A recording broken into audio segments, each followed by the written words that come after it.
You wake before dawn, the house quiet except for the hum of the kettle. On the kitchen table, beneath yesterday's mail, a bank alert glows from your phone. A fee you didn't expect. You run your thumb over the screen and feel that familiar tightening in your chest. Not panic, exactly, but a steady, nagging weight. I see that face in my office all the time. The person who has been careful, who worked hard, who now wonders how small slips turned into stubborn leaks. You are the hero of this story, and this moment is your call. Imagine a scene. 2 chairs by a window, a mug of coffee gone cold, a quiet exchange. Did you remember to call about the insurance? I thought you did. The tension is not dramatic. It is cumulative. Late fees, subscriptions forgotten, emergency cushions too thin, plans drafted years ago and never revisited. These are not failures of character. They are the tiny, repeated choices that quietly erode confidence and progress. I've walked this path with hundreds of people between 35 and 65. Parents with shifting priorities, professionals facing career pivots, partners adjusting to an empty nest, and the pattern is always the same. My role here is simple: to shine a light on the hidden traps and hand you clear, practical tools so those traps stop catching your foot. In the next minutes, you'll meet the quiet saboteurs of prosperity.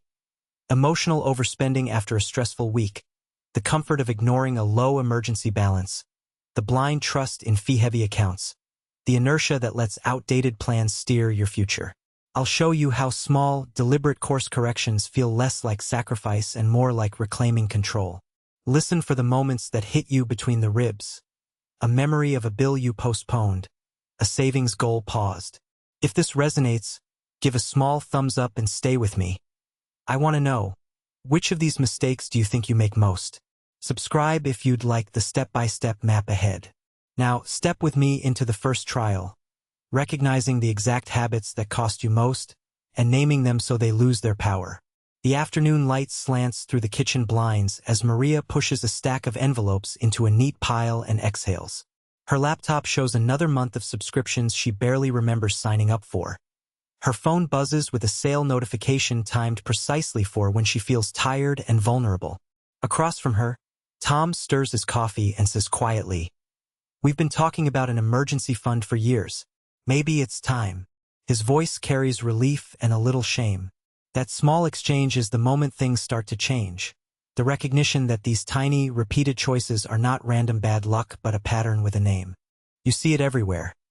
The late-night impulse buys that feel like comfort, the auto-pay small withdrawals that inch away at your balance, accounts riddled with hidden fees because nobody checked the statements in months. There's the parent who keeps a child on an old policy, the divorced friend who never updated beneficiaries, the professional who assumes investment costs are the same as 5 years ago. Each mistake alone seems insignificant. Together, they compound into a wall between you and the life you want. I sit with people in their kitchens, in their cars between appointments, at the edge of night when the worry wakes them. "I just didn't realize," they say. And usually that's true. Financial harm often arrives quietly, disguised as convenience or kindness to oneself. But recognition is powerful. When Maria finally tracked her card charges for a week, she found 3 streaming services she never used, a gym membership doubled in price, and a delivery app she'd used once last winter. The discovery didn't blame her. It gave her a lever. You don't need sweeping changes overnight. You need curious, steady experiments. 1 week of tracking, 1 phone call to a bank, 1 updated beneficiary form signed over coffee.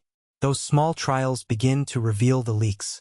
They build confidence when you see the first dollars rerouted into a tiny, growing emergency fund, when a recurring fee disappears, when a plan is finally aligned with a new life stage. Which of these quiet mistakes rings true for you? If this resonates, tap like and share which habit you want to fix. Subscribe to walk the next step with me. Next, we'll confront emotional spending head-on with a simple, practical exercise to reclaim control. The kitchen is quiet except for the hum of the refrigerator and the blue glow of a phone screen. You recognize that moment. You meant to browse, to unwind, and somehow a cart is full again. In the living room, your partner looks up from a stack of mail and says, softly, "Do we really need this now?" Your face flushes with a mix of defensiveness and guilt. both familiar companions. This is the first trial on the road to real change. The confrontation with small, repeated choices that feel harmless in isolation but add up like a slow leak in a bucket. Later, in a sunlit office where the glass faces a city you helped build, a financial coach points at a simple chart and says, "The math is merciless, but the cure is simple." You learn where the holes are: emotional overspending after a hard day, the habit of letting credit cards carry balances, the emergency fund that never got started, monthly account fees that nibble away at growth, and plans never updated after a divorce, a promotion, a child leaving home. Each one has its scene: late-night retail therapy, a forgotten savings transfer, a retirement account with outdated allocations, and each one carries a tiny, patient cost that compounds. You argue with yourself in quick, private dialogues. "I deserve a treat. We can tighten later. I'll handle it next month." Those voices are old allies of the status quo. The real work is noticing them, naming them, and trying a small experiment. Pause before purchase, set one automatic transfer to an emergency fund, call the bank to ask about fees, schedule a 30-minute review of beneficiaries. When the coach asks, "Which habit costs you the most?" your answer surfaces with a clarity that feels like relief. Emotions shift. Shame becomes curiosity. Anxiety becomes strategy. You practice saying no aloud. Your partner nods, surprising you with quiet support. The camera of your life widens. Small adjustments, consistently applied, create momentum. Which mistake do you think you make most? If this struck a nerve, give this video a like and stay with me. Subscribe for the next step, where we turn these small experiments into a simple, durable resilience plan you can implement tonight. The kitchen light is low, a single lamp throwing a warm pool over scattered statements and a laptop screen. You rub your temple, the same scene you've rehearsed a dozen times. A balance that feels too small, a future that looks blurry. Across from you, the mentor leans forward. Not a condescending lectern, but a chair at the table, soft voice, steady eyes. "Tell me about last month," they say. You name the tiny things. A dinner out after a hard week, a sale that seemed too good to miss, a subscription you forgot you had. Each story is small, almost innocent. The mentor nods and traces the pattern. These small choices compound, like termites in the wooden beams of a house. They don't announce themselves. They quietly hollow you out. We move into the trial phase, not dramatic catastrophe, but a disciplined inspection. You walk room to room, the bank account, the retirement statements, the credit card bills. The camera lingers on the details that matter: the monthly fee you've been paying because you never asked, the investment you meant to review 5 years ago, the emergency fund that is 2 paychecks instead of 6. There is frustration, yes, but also a clarity that feels almost liberating. The mentor sketches simple fixes as if handing you tools. Set an automatic buffer into a separate account. Call the bank and negotiate fees. Freeze one unnecessary subscription for 30 days and observe the ripple. Small changes, they say, that you can keep. In a moment of realness, you argue, "I don't have time for spreadsheets." The mentor smiles. You don't need perfection, just a rhythm. So you start with one habit: an automatic transfer every payday, a single evening to line up beneficiaries, a candid conversation with your partner about late life goals. These are not glamorous acts, but each plugs a leak. There's relief when the first small win appears. A fee waived, a forgotten subscription canceled, an extra month's cushion in your emergency fund. You begin to feel the contour of a plan. As night deepens, the mentor asks quietly, "Which of these small mistakes is yours? Emotional overspending, neglecting an emergency fund, or ignoring fees?" If any of this resonates, stay with the process. Subscribe to follow each step. Next, we put these fixes to the test with a real family's month-by-month trial. Watch how assumptions break and confidence builds.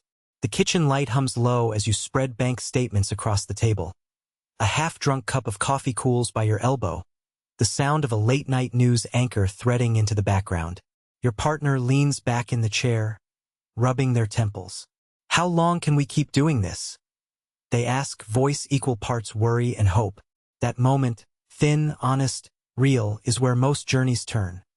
Not in a dramatic breakthrough, but in small recognitions that finally refuse to be ignored. You start naming the leaks. Impulse buys after a hard day, an emergency fund that's more of a wish than a balance, accounts scattered across institutions with fees quietly chipping away, and a retirement plan drafted years ago that never caught up to today's realities. Let's walk through the practical corrections, step by patient step. First, stop the hemorrhage of emotional spending by creating a simple pause rule. When you feel the urge to buy, wait 48 hours and write down why you wanted it. Often the feeling fades. Sometimes the item was worth it. Then automate a safety net. Start with a cushion goal that fits midlife demands. Aim for 3 to 6 months of essential expenses, or stretch to 9 if you're self-employed or supporting aging parents. Set transfers to happen the day after payday so saving feels like a non-negotiable bill. Open a neutral, low-fee savings account and consolidate investments that duplicate fees. I remember Maria, 52, who found 3 separate 401(k)s scattered through past jobs. One phone call consolidated them and shaved off percent-level fees that had quietly cost her thousands. Review beneficiary designations and your insurance coverage tonight. Small paperwork fixes that prevent big family stress later. Use a simple checklist.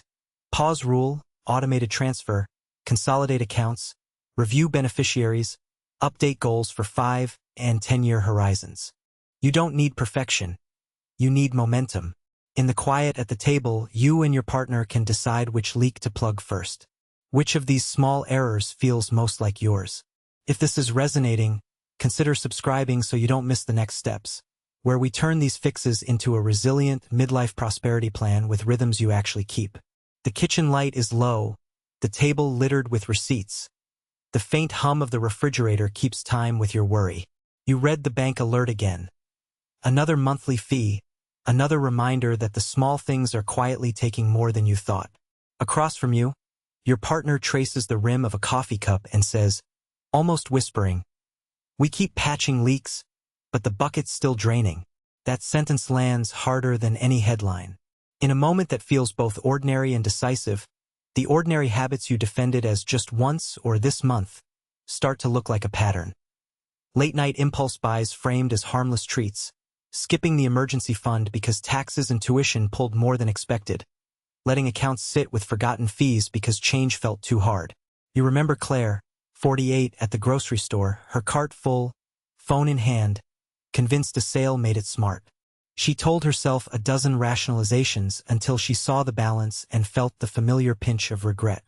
Or David, 57, who kept investments in an advisor's default plan for years because he trusted the label more than the numbers, only to realize he was paying for confusion. These are not extreme fails. They are small, repeated choices stitched into the fabric of busy lives. The emotion here is not guilt alone but clarity.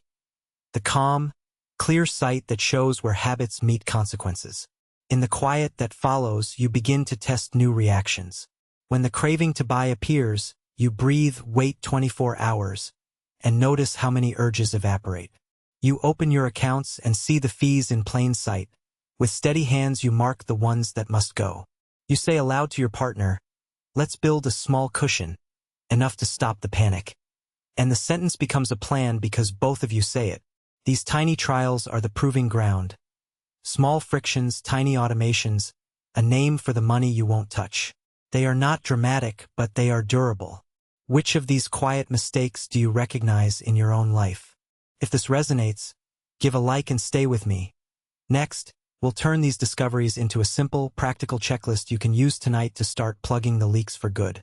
The kitchen light is low, the clock ticks past 10, and you sit with a stack of receipts that look more like confetti from a party you didn't enjoy. Your partner watches quietly from the doorway, a cup of tea steaming in their hands. "You look tired," they say. You let out a breath that feels heavier than the papers. "I'm tired of guessing," you answer. That line is your turning point. No grand revelation, just the truth hitting the table like the last piece of a puzzle. Tonight, the theory meets the everyday. You open the spreadsheet you promised you'd keep and remember the simple rules we practiced. Patch the leaks, protect the floor, automate the climb. Start small. You set an emergency cushion target, 1 paycheck this month, 2 next month. Then schedule an automatic transfer that feels almost too modest to be meaningful. You call the bank, Voice steady now and ask about account fees. A friendly agent finds a waiver you didn't know you qualified for. You switch a credit card to a lower rate option and move a recurring streaming service to a cheaper tier after a quiet negotiation with yourself about what truly brings value. Outside, rain taps the window and your phone pings with a flash sale. Instinct nudges you toward add to cart. You close the browser, remember the 48-hour pause and the list of priorities taped to your fridge. In your head you rehearse a short dialogue. Will this bring me closer to the cushion, or will it widen the hole? The pause dissolves temptation into clarity. You buy groceries instead, sensible and satisfying, and tick off a small victory. A neighbor's voice in the hallway, "You sound different," catches you. It's true. There's a new cadence to your decisions, less reaction, more design. Each tiny correction, renegotiating an insurance premium, unsubscribing from fee-heavy accounts, setting up a monthly review, starts to feel like exercises that build a stronger spine. The weight doesn't vanish overnight, but the horizon shifts. Bills no longer loom as threats, but as elements you can rearrange. Which small change will you make tonight? If this resonated, give it a like and stay with me. Subscribe so you don't miss the next test. Turning these habits into a resilient plan when life throws a curveball. The kitchen light is soft. Late afternoon slips through the blinds, laying a warm stripe across the bills scattered on the table. Maria taps the calculator with a steady thumb, her partner watching, both of them breathing easier than they did 6 months ago. This is not the triumphant moment of sudden wealth, but the quiet one where choices begin to add up. They talk like co-conspirators. If we move this $150 to an emergency bucket every payday, we'll sleep better, he says. And I'll cancel that streaming add-on I never use, she answers, smiling with the relief of small, exact changes. You can feel the scene. The relief in their shoulders, the way the spreadsheet no longer feels like a verdict but a map. That shift, from blame to curiosity, from panic to plan, is what real prosperity looks like in midlife. It's not a single big win. It's the accumulation of tiny corrections each month. A subscription audit and a few minutes on the phone to cut fees, consolidating accounts so you stop losing money in the edges, a faithful automatic transfer that makes saving a habit, not a heroic effort. Later, in a short call with a trusted advisor, they say what many of us think but don't always voice. We thought we had time. Turns out we had habits. The advisor listens, then asks simple, practical questions that become tools. What would a 3-month buffer do to your stress? Are your beneficiary forms up to date? When was the last time you checked your account fees?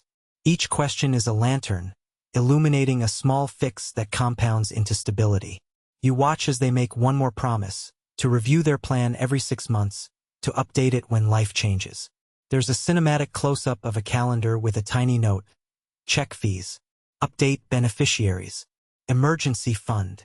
It's ordinary and profound all at once. Which of these leaks feels most familiar to you? Share your thought and stay with me. Next, we build a simple 30-day action plan to turn these tiny moves into lasting momentum, step by steady step.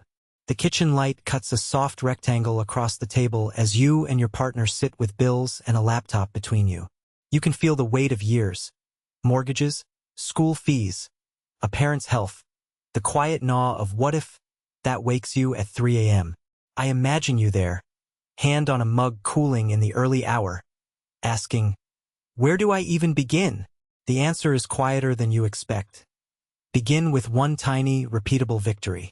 Not a grand overhaul, but a habit so small you can't talk yourself out of it. Picture this.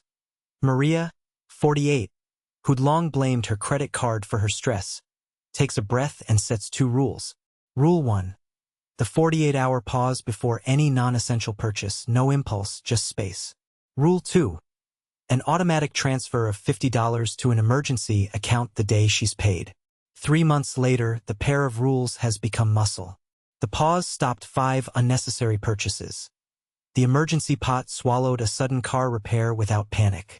The change wasn't dramatic in the ledger overnight, but it rewired how she felt about money. That calmness is the point. We'll also talk practical trims that rarely show up on advice lists. An annual fee audit where you call and ask for lower rates, consolidating accounts so you pay fewer maintenance fees, and scheduling a life change review every time you move, change jobs, or add a family member. Imagine a ritual. Once a year, you sit in the same chair, open a single spreadsheet titled Reality Check, and ask 3 questions. What's draining me? What could protect me? What's the one thing I'll do this month? Then you act. You're not chasing perfection. You're building a system that cushions mistakes and rewards small wins. I can see the relief returning to Maria's face as she crosses one worried item off her list. If this resonates, tap like, not because it's required, but to keep this conversation alive. Now tell me in the comments. Which tiny mistake do you recognize in your own life? Subscribe if you want the next video. The final episode pulls these threads into a step-by-step roadmap you can use tonight. When you close your laptop tonight and step away from the kitchen table, imagine the room soft with lamp light, the paper budget folded neatly beside a cup of tea. I see you there. Tired, steady, quietly determined. The same person who started this journey with a knot in the stomach and a pile of unopened statements. Now the knot is loosened. The map we drew together, one small correction at a time, has become a daily route you take without thinking. Automated savings that whisper future into every paycheck. An emergency fund thickening like steady rain. Accounts stripped of hidden fees and distractions. You laugh, softly, remembering the old impulse buys that once felt like comfort. Beside you someone says, "You've changed," and you answer, "I've learned to buy peace, not things." There's a scene in every victory where the practical meets the emotional. Picture a late afternoon, lights slanting through the blinds, and you on the phone with a bank, calmly moving a fee to the trash heap of what used to be acceptable. Or a quiet Sunday when you review the plan with a partner, and for the first time in years, both of you nod in the same direction. "We can actually retire on our terms," one of you says. It isn't bravado. It's the solidity of decisions repeated daily. This is the end of the test and the beginning of a different life rhythm. The tiny leaks you once shrugged at are now under your watchful eye. The habits that compounded against you have been replaced by small rituals that compound for you. Monthly check-ins, a no-spend weekend, quarterly plan updates when life shifts. You will still face temptations and setbacks. This is not a mythic immunity, but you will now meet them with tools and a clearer heart. If this video helped you spot a leak or feel less alone in the struggle, a quiet light goes a long way. Which small habit will you change this week to protect your prosperity? If you want more practical steps and real-life checklists delivered the way we just walked through them, subscribe. Let's keep building that steady, resilient future together.